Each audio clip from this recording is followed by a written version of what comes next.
Before I start, I hope you all have a good weekend. Thank you, sir. Happy Easter. Looking forward to it. I'm looking forward to it. Well, good morning.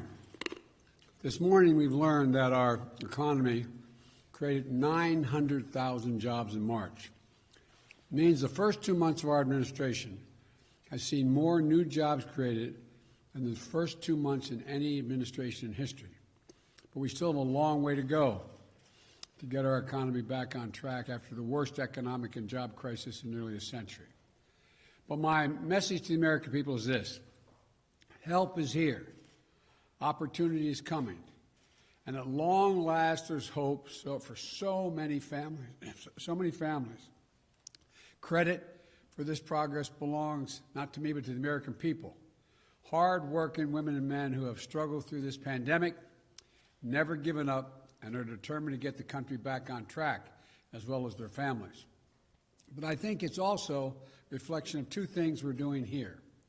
First, the new economic strategy we've launched, one focused on building from the bottom up and the middle out, and one that puts government on the side of working people, and that rewards work, not wealth. When we invest in the American people, it's not just those at the top that make our economy grow. They're the ones that make it grow, ordinary Americans. We saw the economy gain traction in March as the American Rescue Plan moved and got passed, bringing new hope to our country. And we're going to continue to implement that law in the weeks ahead. By April 7th, next week, over 130 million households will have gotten their $1,400 per person rescue check. Funds are on their way to local communities to put educators, healthcare workers, home healthcare aides, police, firefighters, sanitary workers back on the job. They're getting more aid for small businesses. We're also going to hang an open sign again on the door to rehire folks that had to be let go. And in the months ahead, a new child care tax credit will cut taxes and provide help to millions of families with young children. There's nothing, I know you're tired of hearing me say this, but I mean there's nothing the American people cannot do if we give them a chance. And the American Rescue Plan does precisely that for hard-working middle-class folks at long last. Secondly, today's report also reflects the progress we've made on my other key priority, getting the American people vaccinated. We've turned around a slow-moving vaccination program into being the envy of the world. Yesterday, we set an all-time record for Thursday vaccinations, ending a 7-day period that was the first ever where we administered 20 million shots in 7 days. That's 20 million shots in a week. No other country has come close to doing that. So we made significant progress on that front, but the fight's far from over. We know that vaccines are safe and effective. We're vaccinating more people than any other country on earth. We also have progress on jobs and progress on vaccinations. But in the face of this great news, I need also to make this clear and direct statement to the American people. The progress we've worked so hard to achieve can be reversed. On the economic front, the benefits and the impact of the American Rescue Plan are temporary by design. It is a rescue plan. But as we get the economy back on its feet, we need to do the hard work of building back better for good, for not just for a while, but for good. Not just the short term, but for good. That's why I proposed the American Jobs Plan on Wednesday in Pittsburgh.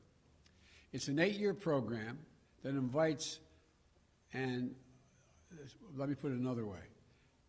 I've heard from everybody all across the country about the need for infrastructure.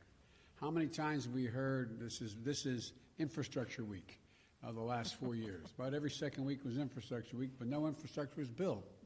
Well, this is an 8-year program that invests in our roads, our bridges, broadband, airports, ports, and fixing our water systems.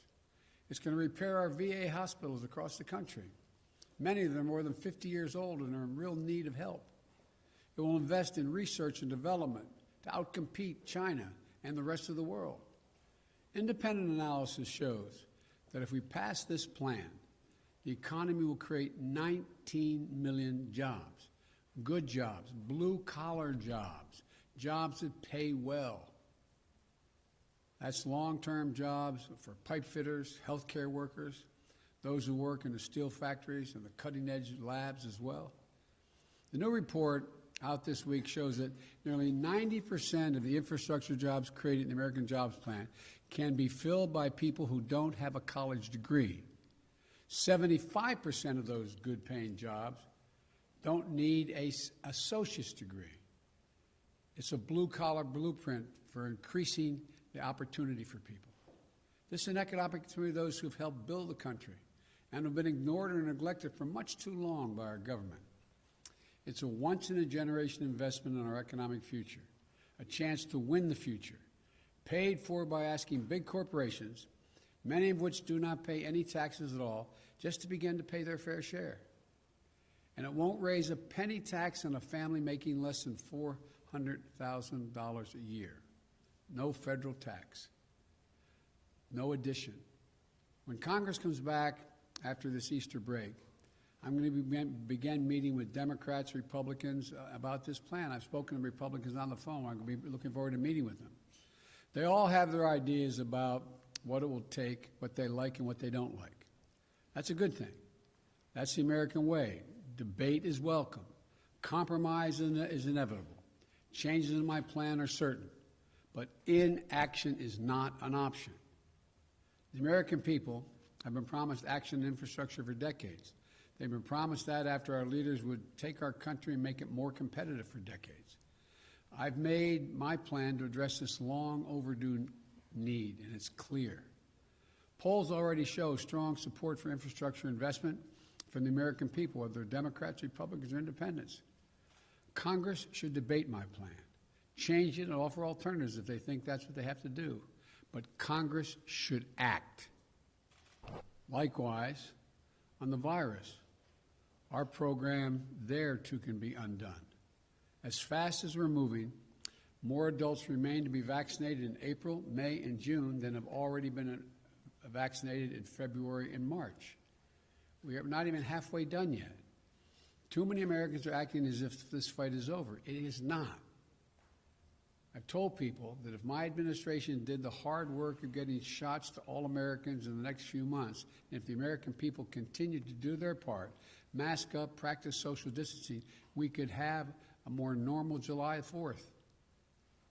But this is still April, not July. We aren't there yet. And so cases are going up again. The virus is spreading more rapidly in many places. Deaths are going up in some states. So I ask, I plead with you, don't give back the progress we've all fought so hard to achieve. We need to finish this job.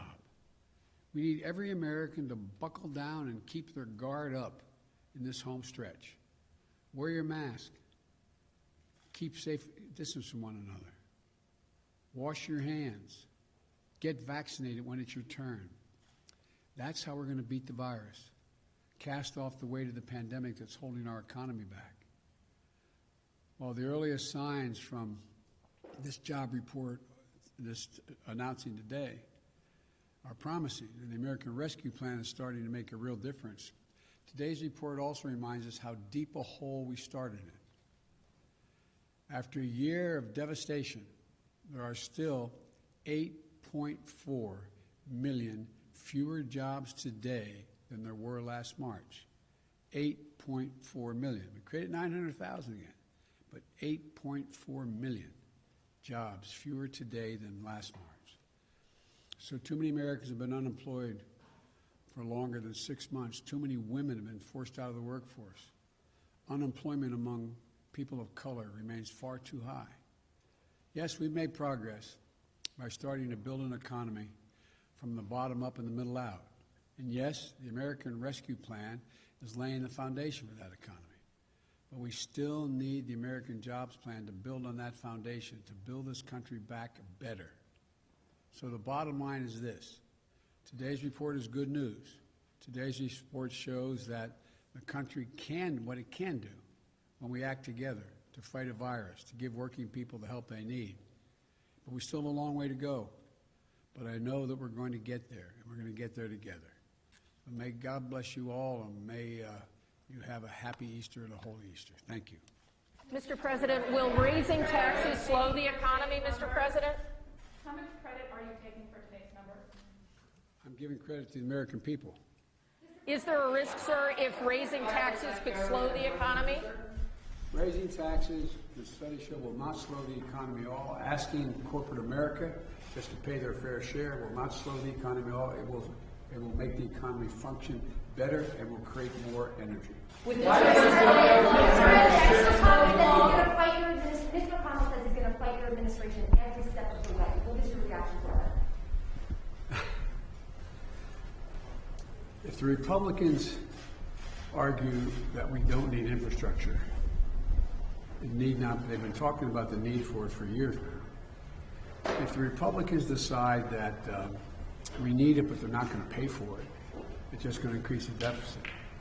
If the Republicans say the next phase of my plan, we don't need to invest in VA hospitals and keep the sacred obligation we made to so many Americans. If the Republicans say that the 400,000 homes and schools and daycare centers that have lead pipes delivering water to their doors, if they say we shouldn't be doing that, what do you think would happen if they found out all the lead pipes were up in the Capitol and every time they turned on the water fountain? So I think, look, I think we're going to have I think the Republicans, voters, are going to have a lot to say about whether we get a lot of this stuff.